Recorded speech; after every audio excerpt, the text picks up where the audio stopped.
ሰላም ጤና ይስጥልኝ። ዛሬ በመካከለኛው ምስራቅና በአሜሪካ ዙሪያ ያሉ እጅግ አነጋጋሪና ሰበር ዜናዎች ይዤላችሁ ቀርብ ያለው ፕሬዚዳንት ትራምፕና ስለ ኢራን የሰጡ ተከታታይ መግለጫዎች ዓለምን እያስገረሙ ሲገኙ ከኩርዶች ክህደት እስከ ኢራን የማጥፋት እቅድ ድረስ ያሉትን ዝርዝር መረጃዎች እናቀርባለን። እስከ ፕሮግራማችን ፍጻሜ ድረስ አብራችሁን ቆዩ። ፕሬዚዳንት ትራምፕ በኢራን አመፅ እንዲቀሰቀስ የአሜሪካን የጦር መሳሪያ ለተቃዋሚዎች እንዲያቀርቡ ለተመደቡ የኩርድ ቡድኖች ያላቸውን ተስፋ መቁረጣቸውን ገልጸዋል። ፕሬዚዳንቱ ኩርዶች የጦር መሳሪያዎችን አላደረሱም ሲሉ በይፋ ሲናገሩ፣ ይህም የጦር መሳሪያ ስርጭት በኢራን ውስጥ መጠነ ሰፊ ህዝባዊ መነሳሳትን ለመፍጠር የታለመ ነበር ሲሉም ገልጸዋል። መግለጫ አሜሪካ በኢራን ውስጥ ለውጥ ለማምጣት የነበራት ስልታዊ እቅድ መስተጓጎሉን ፍንጭ ሰጥተዋል። እንደ ፕሬዝዳንቱ ገለጻ ከሆነ የኩርድ ታጣቂ ቡድኖች የአሜሪካን የጦር መሳሪያዎች ተረክበው በኢራን ውስጥ ለሚገኝ የለውጥ ፈላጊዎችና ተቃዋሚዎች እንዲያቀርቡ ስምምነት ተደርጎ ነበር ሲሉ ገልጸዋል። ሆኖም ግን ኩርዶች መሳሪያውን የታቀደው ቦታ አላደረሱም በሚል ትራምፕ ደስተኛ አይደለሁም ሲሉ በግልጽ ተናግረዋል። ይህ ምስጢራዊ ሊባል የሚችል እንቅስቃሴ ሁለት ዋና ዋና ነጥቦችን የሚያነሳ ሲሆን ህዝባዊ አመፅን ማስታጠቅ ሲሆን በኢራን ውስጥ በየጊዜው የሚነሱ ተቃዋሚዎችን ወደ ታጠቀ አመፅ እንዲቀየርና የኢራን የመንግስት ኃይሎች እንዲዳከሙ ማድረግ ሲሆን የወኪል ጦርነት ወይም ፕሮክሲ ስትራቴጂ አሜሪካ በቀጥታ ጣልቃ ከመግባት ይልቅ በድንበር አካባቢ ያሉትን ኩርዶች በመጠቀም የኢራንን ውስጥ ጸጥታ ማናጋት ሲሆን እንግዲህ እንደ ኩርዶች ሁኔታ ከሆነ ምንም እንኳን ትራምፕ ወቀሳውን ቢያቀርቡም የኩርድ ቡድኖች መሳሪያውን ያላደረሱባቸው የራሳቸው ምክንያት ሊኖሩ ይችላሉ ሲሉም እየተገመተ ይገኛል። የኢራን ጥብቅ ጥበቃ፣ የኢራን ድንበር ጠባቂዎችና የሪፐብሊካን ጋርድ IRGC በድንበር አካባቢ ያላቸውን ከፍተኛ ክትትል እንቅስቃሴውን አዳጋች ሊያደርገው ይችላልም ሲል ተገልጿል።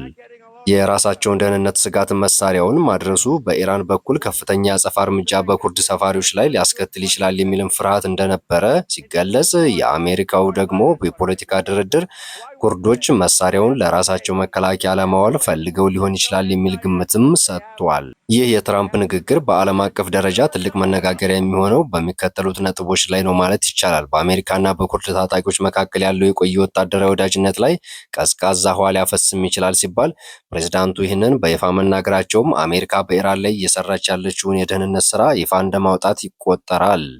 ይህም መረጃ ኢራን መንግስት በድንበር አካባቢ ባሉ የኩርድ ተቃዋሚዎች ላይ የሚወስደውን እርምጃ እንዲያጠናክር ምክንያት ሊሰጠው ይችላል ተብሏል።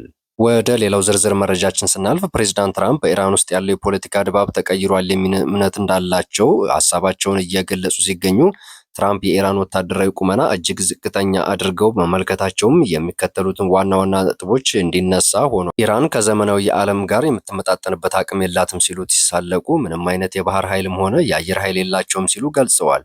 አሜሪካ ወይም አጋሮቿ ሊከላከል የሚችል የጸረ አውሮፕላን ወይም አንቲ ኤርክራፍት መሳሪያም የላቸው በማለት የሀገሪቱን የመከላከያ አቅም አጣጥለዋል። ይህም የኢራንን አመራሮች በዓለም ፊት አቅም የሌላቸው አስመስሎ በማቅረብ ለድርድር እንዲንበረከኩ ጫና መፍጠር ሲሆን ኢራን ለኛ ስጋት አይደለችም፣ በቀላሉ ልንቆጣጠራት እንችላለን የሚል መልእክታቸውንም ለደጋፊዎቻቸው ማስተላለፋቸው ተሰምቷል።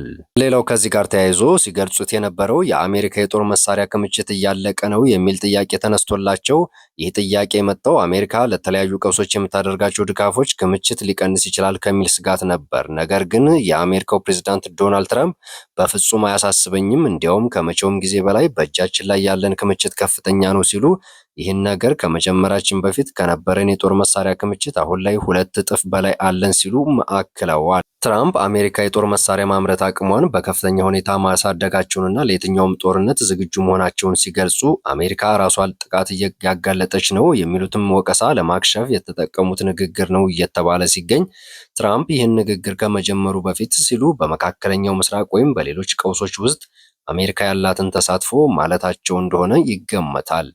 ፕሬዝዳንት ትራምፕ የአሜሪካ የጦር መሳሪያ ክምችት በእጥፍ ጨምሯል እያሉ ሲሆን፣ ይህ ማለት ደግሞ አሜሪካ ለማንኛውም አይነት ቀውስ በቂ ዝግጅት አላት ማለት ሲሆን፣ ይህ ንግግር ለጠላቶች የተላከ ማስጠንቀቂያ ነው። ትራምፕ ከታዋቂው ዩናይትድ ስቴትስ ማዕከላዊ ዕዝ ሴንትኮም አዛዥ ጋር አድሚራል ብራድሊ ኩፐር ጋር በቅርቡ ወታደራዊ ገለጻ ማድረጋቸው ይታወቃል።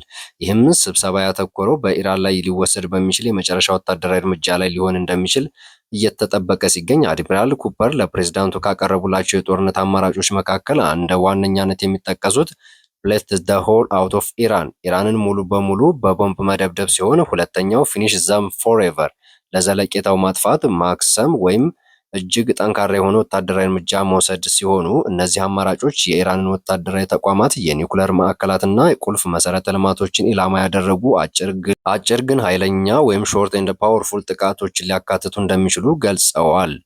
ምንም እንኳን እነዚህ የጥፋት አማራጮች ቢቀርቡላቸውም ትራምፕ የሚከተሉትን አስተያየቶች ሰጥተዋል። በሰብአዊነት ደረጃ ኦን ኤ ሂውማን ቤዝስ ኢራን በቦምብ መደብደብ አልፈልግም ሲሉ ገልጸው ፕሬዝዳንቱ አሁንም ቢሆን በጦርነት ፋንታ ኢራን ለድርድር እንድትቀርብ እና የኒውክሌር መርሃ ግብሯ እንድታቆም ግፊት እያደረጉ ይገኛሉ። እንግዲህ ክስተቶቹ በከፍተኛ ፍጥነት እየተቀያየሩ ነው። አሜሪካ በኢራን ላይ መጨረሻውን እርምጃ ትወስድ ይሆን ወይስ ትራምፕ እንዳሉት ኢራን ትንበረከክ ለድርድር ትቀርባለች? እናንተስ በዚህ ጉዳይ ላይ ምን ትላላችሁ? አስተያየታችሁን ኮሜንት ላይ አስፍሩልኝ።